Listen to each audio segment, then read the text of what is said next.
আমরা এখানে বিশিষ্ট সম্পাদক সানিদ দেবরায়ের নেতৃত্বে আমরা এবার ইলেকশনে কন্টেস্ট করতে যাচ্ছি। এখানে আরেকজন বিশিষ্ট সম্পাদক অনল রায় চৌধুরী মহোদয় রয়েছেন আমাদের সাথে। আপনারা দেখতে পাচ্ছেন কত প্রচুর সংখ্যক লোক আজকে আমরা জমা দিয়েছি।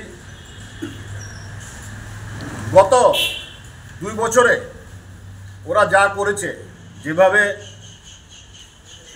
সানিদ দেবরায়ের মতন ব্যক্তি, বিশ্বন্দুর মতন বিশিষ্ট সাংবাদিককে যে ন্যাশনাল পত্রিকাতে করে শোকজ করেছে, ইলিগেলভাবে প্রেস মিট করতে দেওয়া হয়নি, যেভাবে দুর্নীতি করেছে, এগুলো আস্তে আস্তে আমরা ফাঁস করব। সব কার কাছ থেকে কত টাকা নিয়েছে, এবং যিনি আজকে আউটগোয়িং প্রেসিডেন্ট উনি নিজে বলেছেন টাকা নিতে পারলে, প্রমাণ করতে পারলে আমি ইলেকশনে দাঁড়াবো না।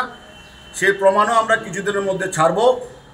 ইলেকশনে কিভাবে দাঁড়ায় এটা আমরা দেখব। ইতিমধ্যে ওরা যে 2টো কোড অফ কন্ডাক্ট ভায়োলেশন করেছেন এবং বলেছেন যে নতুনদের নাকি আর মেম্বারশিপ দেওয়া হবে না। ওরা যদি কোনো কথা বলে, কথাই বলতে পারবে না, তোর মেম্বারশিপ দেওয়া হবে না।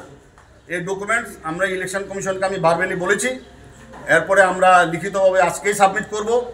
ওনারা যদি ইলেকশনে প্রতিদ্বন্দ্বিতা করে তাহলে কিন্তু আমরা বিকল্প আইনগত ব্যবস্থা নেব। কারণ ওনারা ইলেকশনে দাঁড়ানোর আগেই আমাদের থ্রেট দিচ্ছে, নতুনদের থ্রেট দিচ্ছে।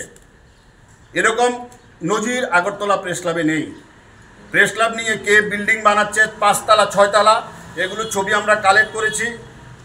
কোন বাজার থেকে কি করছে, কে কমিশন খাচ্ছে, এগুলো সব করে আমরা কালেকশন করেছি। এবং কিভাবে সাংবাদিক খেতে পারবে, সাংবাদিকের মিসেস খেতে পারবে না, ওকে দিতে হবে অরিজিনাল রেট। মফস্বল থেকে সাংবাদিক আসলে 500 টাকা দিয়ে থাকতে হবে। এটা ছিল ফ্রি, তারপরে ছিল 50 টাকা, এটাকে 500 টাকা করা হয়েছে। এটাকে একটা কমার্শিয়াল সেন্টার, বাণিজ্যিক কেন্দ্র গড়ে তোলা হয়েছে। কিভাবে কিছু না করে 5 তলা বিল্ডিং করা হয়েছে সেই ছবিও আমরা সব ছাড়ব।